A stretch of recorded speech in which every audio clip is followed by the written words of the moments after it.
welcome to another episode of the M&A Mastermind Podcast. This show is your go-to resource for the latest industry trends and strategies to help you level up your M&A practice. I am your host, Nick Olsen, Cornerstone International Alliance. I am the managing director, and we are a group of lower middle market M&A firms who focus across the globe and service privately held business owners, exit and growth through acquisition. Here we bring in guests who are true masters of their crafts, who are experienced, knowledgeable, and gracious enough to share how they've succeeded in the world of M&A. And today's guest is no different. I'm really excited to welcome this guest. He is all about helping business owners on a clear path to success. He founded his company in 2019 and has been the CEO for the past 5 years and continues to be in that role. He has held other positions as CEO and CFO. He has grown his current firm to over 100 executive advisors around the globe. As I hear it, he was on a radio broadcast doing hard rock disc jockeying. Love to hear stories like that. His company is the first member of our Strategic Alliance Partnership Program here at Cornerstone International Alliance. Please welcome my guest today, the founder of ExecHQ, based out of Scottsdale, Arizona, Jim Hoggatt. Jim, how you doing? Great, Nick. Thanks for having me here.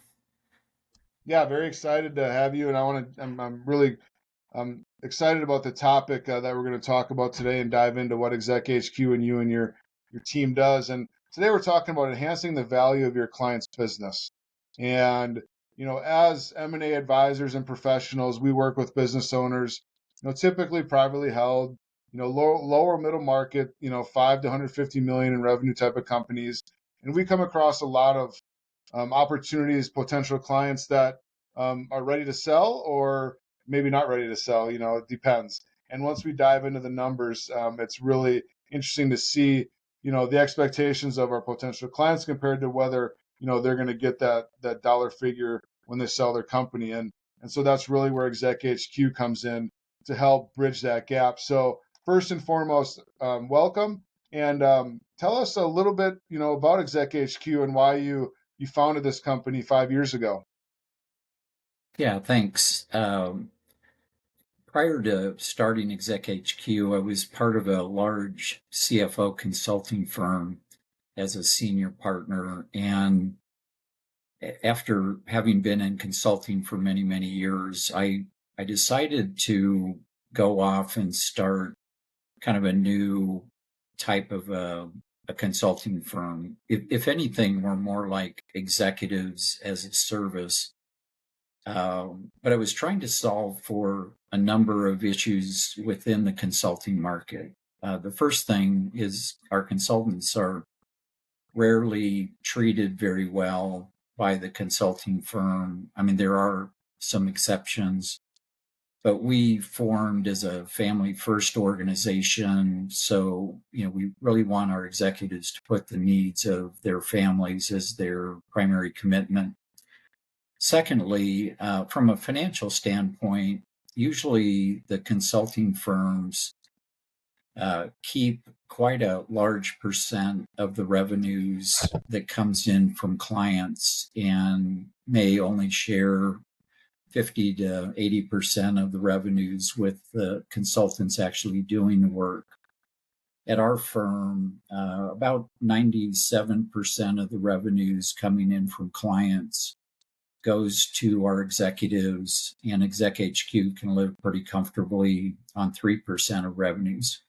So what that does, it allows us to attract the best executives out there and to keep them motivated because they are earning, quite a high percentage of the revenues. And then from a teamwork perspective, many firms are organized by almost functional areas. Either you have a group of CFOs or chief marketing officers or chief information officers, whereas our team is really a good mix of just about all of the C-suite. So our people work together much more as a team rather than feeling like they compete with one another. Absolutely, that's great. So so obviously you got I think that's a really great way to go about structuring the company. So obviously you saw a need there. Why did you why did you start the firm, and if you could dive into what type of clients are you working with currently? Yeah, so briefly, back in 2018, my mother had passed away, and then about 6 weeks later, my mother-in-law passed away. So for most of 2018, I was kind of dealing with family issues and still maintaining my clients.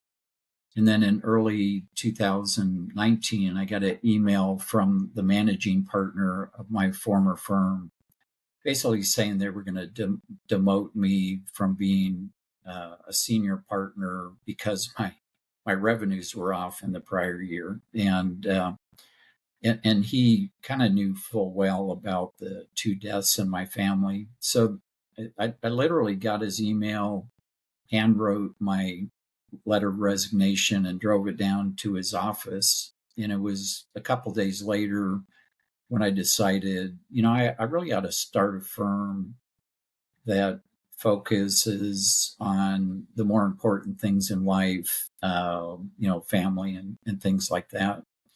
So, but in regard to your second question, most of our clients are between startup up to 400 or 500 million in revenue. We work with family offices, M&A firms. We work with for-profit, nonprofit. Generally, the clients who we have are fairly profitable, although we have a turnaround group, so we can help not only startups but companies that are kind of in a dire situation and need to get on a better track. And so when you're working with these companies that need to kind of get back on track, um, what are some common business problems you guys see and you focus on to help your clients onto that path of success? I believe, correct me if I'm wrong, there are about six common ones. Yes, when usually the first major problem is a lack of attention to the accounting and the financial statements and their capital structure. A lot of founders maybe don't focus a lot on making sure the books are clean, that they've got the right capital structure going forward. Sometimes we run into clients who've literally grown themselves almost into bankruptcy because they didn't have the right long-term debt mix and the right amount of equity. Secondly, I would say the biggest thing is a lot of CEOs tend to not have a good mix of people working with them in terms of an executive team. And it's obvious for some because the CEOs think that they need to hire somebody full-time permanent to do their marketing and sales and their strategy and their CFO work. And part of what we do is we can provide just about all C-suite positions just for the time that they need them. So, for example, let's say they need a chief human capital strategy officer rather than trying to hire somebody full-time permanent, which doesn't make sense. They may use one of our executives for 2 or 3 days a week or up to full time. And that way they can get the expertise that they need, but not have to, spend a fortune for it. Probably the next major problem is a lack of governance and planning and strategy. It sometimes comes at the last minute when they're forced to do it rather than having a clear strategy to begin with. It sounds very familiar. A lot of the things that we tell our clients when they're looking to exit their companies, things they need to have in place. So obviously a lot of synergies between what you do to help grow a business, but draw a parallel to what you do and what we advise our clients on when they're looking to exit their company. And that's a natural transition, as I like to say, into since we're in the M&A space, you guys have a really cool concept. As we're looking at, how can we help get the highest value for our clients when we're looking to exit their companies? And so, talk to us about ExecHQ Multiple. It's a really cool idea program, and really, I think, has been a great way to help business owners really increase the value of their companies. Yeah, as your audience probably knows, the ultimate value that they're going to get for the company when they sell it, it's usually a factor of EBITDA, which is basically your earnings before depreciation and amortization and interest and things like that.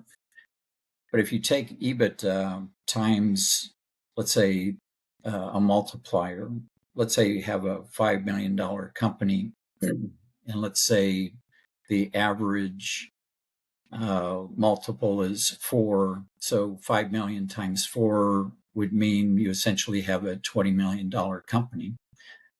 But that 4 multiple in any particular industry is a range. It could be 2 for very poor companies with the same EBITDA, and it could be 10 or 12 or higher, depending on, if it's a synergistic buyer and kind of the depth of the company.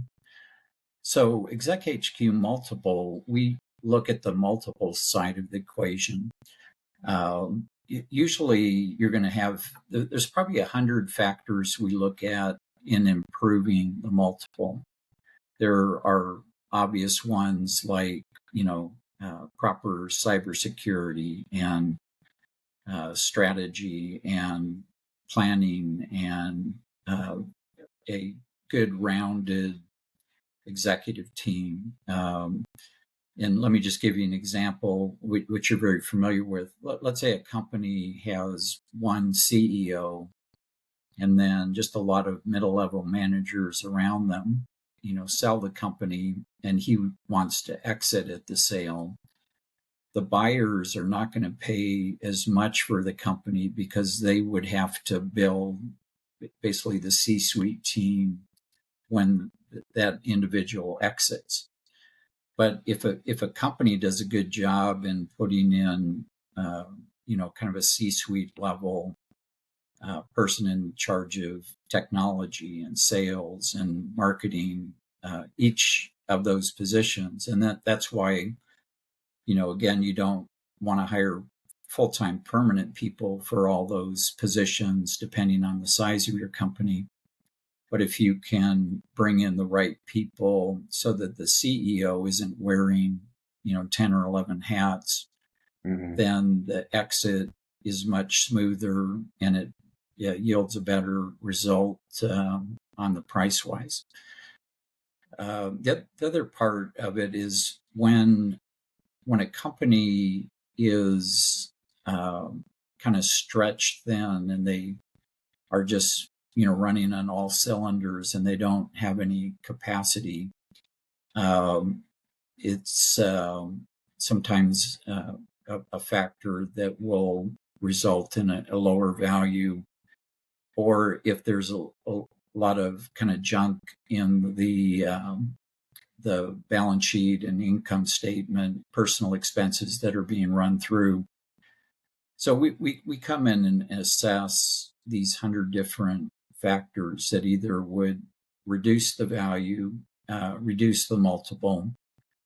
And then we also look at opportunities of increasing the multiple for addressing kind of external areas. For example, if there are 2 or 3 good target companies who would love to acquire a company, if we can position the existing company so it's much more attractive to the most valuable acquirers, then you get that higher multiple because you're hopefully being a more attractive target to those target acquisition companies. And so that comes, to another question that you guys have something not only helping people get prepared for an exit, you have multiple levels of what that might look like. An exit, a premium exit, and a next level exit. Um, mind explaining what the differences are in each of those different levels? Yes.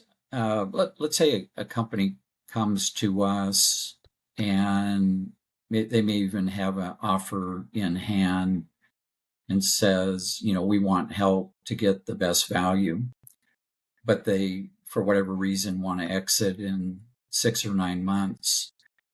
There's not enough time period there to increase that overall multiple. So we can do some things, maybe get them a little better than they expected, but that would be kind of a standard exit. And then going to the other end of the spectrum, let's say a company comes to us and says, we've got a 5-year or a 3-year time horizon, and we know of several things we need to do. And let's say we then go in, do our assessment, and evaluate these 100 different factors. Then what we do is prioritize the factors, which one you'll get the biggest bang for the buck on over the next 5 years. And then we work closely with the M&A advisor who brought them to us, or if they don't have an M&A advisors, we'll introduce 1 or 2 advisors to them so that over that 3 or 4 year process, you've got a team, not only of our people, the M&A advisor, the CEO, and they may bring in a couple other people.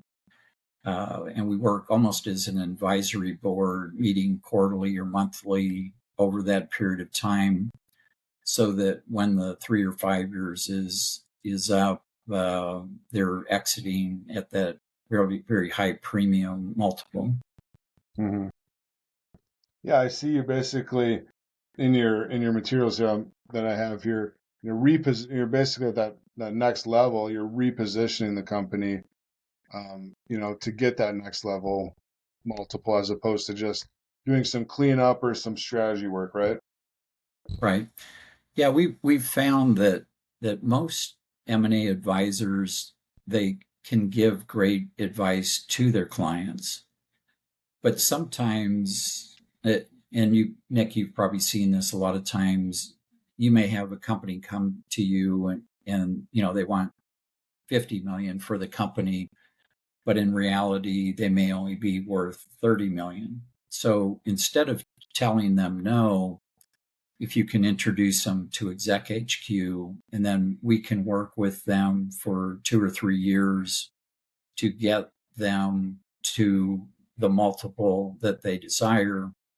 It's good for the M&A firm because they're not losing that potential client out of their pipeline.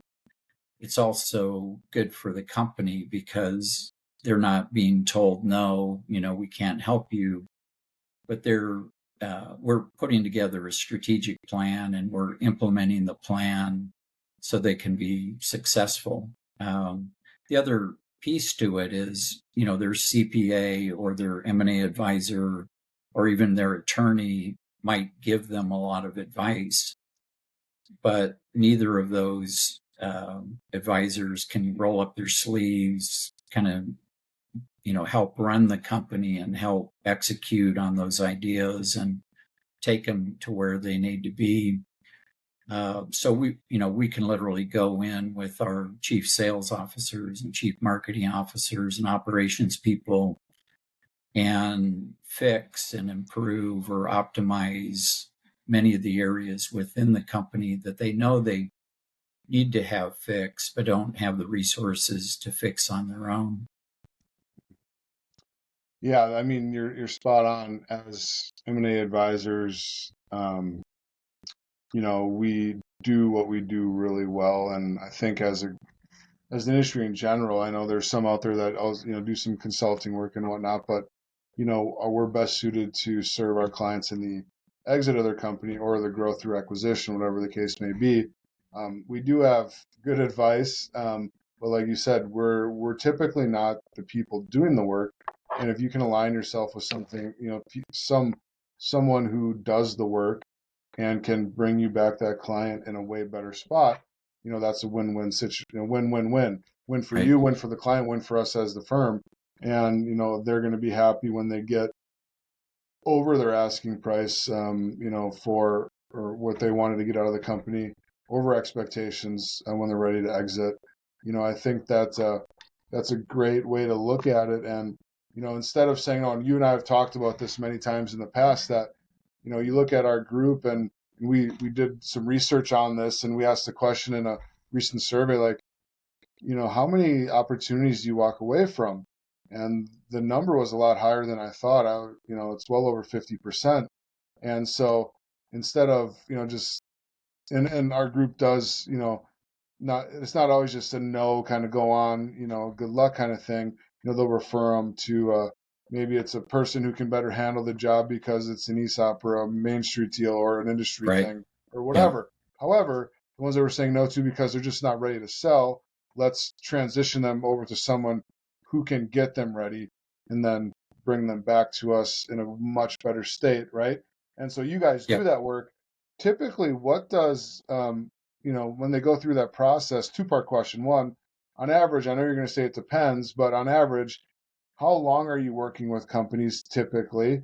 And then two, what will they look like? Like, in a best case scenario, you send them back to us. Like, what do they look like when they come back to us looking to sell? Yeah, that's a good question. Almost all of our contracts are extremely short term and they're cancelable at any time. So when we go into a client, we are there to obviously achieve the initial objective. But usually what happens is we develop trust with them, and as we begin to save them more money, sometimes or many times more money than what they're paying us, they kind of look around and say, well, what about this? Can you help us with this? So, the good thing with our team, we've got a global team, and there's about 60 in our core team, and then we've got several others that are on kind of a backup team. But let's say they've kind of knocked out their initial need, and we start to talk to them about a sales strategy or a marketing strategy or technology strategy, then they kind of hit their second and third and fourth and fifth priorities. So the long of it is that, sometimes we may be with a firm who is not exiting for 5 or 6 years, just becoming part of their C-suite team on a fractional basis. But in an exit situation, we're generally there, until the exit, and then whoever the buyer is, they may decide which one of our fractional executives they want to kind of bring over once the acquisition is complete, or if they don't need any on our team, then we'll stop at that point. But does that help answer your question? Yes, it does. Yeah, absolutely. And then, kind of on the inverse of the last question, what are some red flags that, when you're an M&A advisor, you're talking to a company, and I think, I think generally speaking, the big ones, the customer concentration, the exec team in place, processes, good finance, like any common red flags that, you can tell, our listeners that, hey, look out for these things, because if you don't address these before you go to market, they might be an issue once you get into the process. Anything that they can really look Right. for. Yeah, good question. we have a number of executives on our team who are at the kind of the coaching level in regard to culture and human capital strategy and customer satisfaction, and also on the technology side, cybersecurity and data analytics. And when you look at those 5 or 6 areas, if a company has an extremely poor or a toxic culture, it's a very difficult thing to turn around. And sometimes it may take us working with the board or the CEO multiple years. Usually cybersecurity issues can be corrected, within a month or two if they're highly exposed. Any breach these days could take the company under literally within a few days if they're not adequately protected and adequately insured. And then from the customer satisfaction point, let's say a customer or a client of ours who has all happy customers, that company is going to be extremely more valuable than a company who has customers who are disenfranchised and they're griping and they're constantly leaving, and you've got a turnover of customers that you've got to constantly replenish. So when you start to focus in on those variable areas, you can address those needs very quickly, and over a period of time take it from being a kind of an okay company to really a great superior company in all those areas. Mm-hmm. Yeah.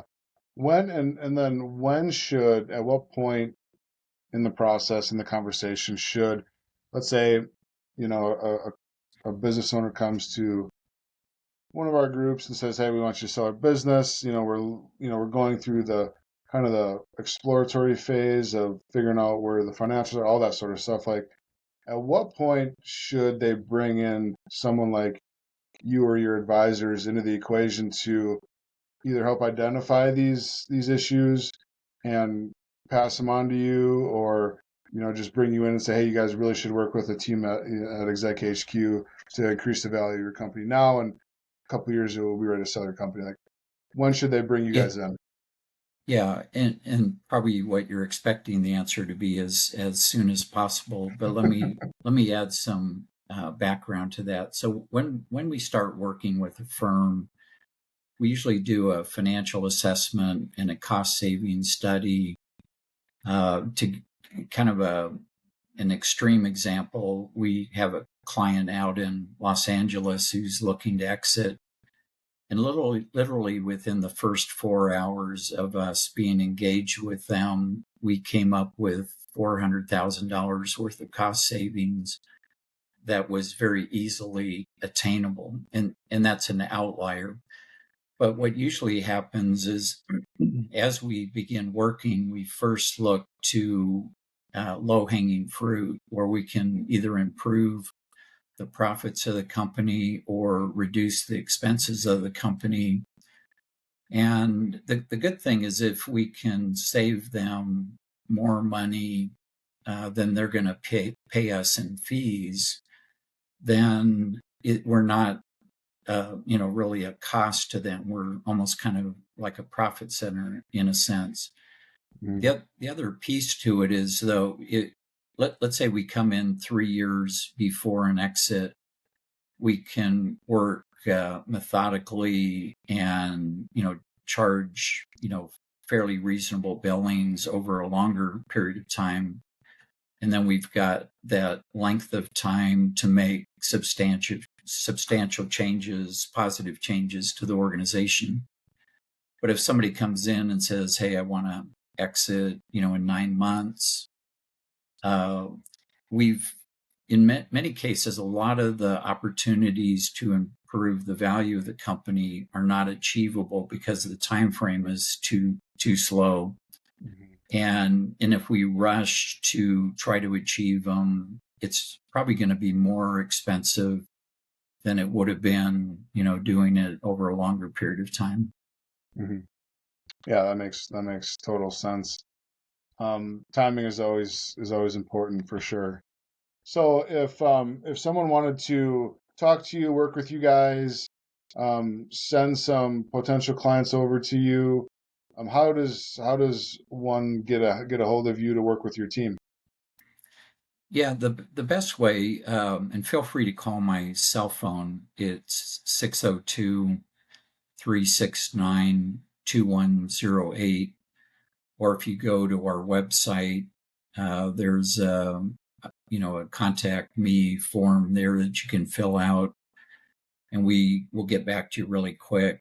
But whether you go to our website or call me, or I can give you my email address as well, we treat every inquiry as if it's a great urgency. And many times it ends up, there are some things that really need to be addressed very quickly. But my email address is jim.hoggatt, which is HOGG, and then an A and two T's like Tom, at ExecHQ.com. Awesome. Well, Jim, I really appreciate you joining me today. A lot of great work that you guys do that can really help our clients, not only but exit at a premium multiple. And I think we can all benefit from your work as well, and share clients together and team up to do what's best for our clients, which is ultimately Right. what we both want to do, right? That's right. Yeah. So thank you so much for joining us today. I appreciate it. I know Jim appreciates it. Help us to share, like, and comment on this video. It'll help more people get aware of Jim and ExecHQ and their services. Go to cornerstoneia.com/podcast, view all our episodes there, and make sure to check out all those. And if we can help out in any way, definitely reach out to me on a forum as well on our website, cornerstoneia.com, or like, comment, and share on our videos, and we can connect that way as well. So appreciate you, Jim, today. Have a Yeah. great day, Thanks, and Nick. looking forward to continue to work with you Yeah. guys.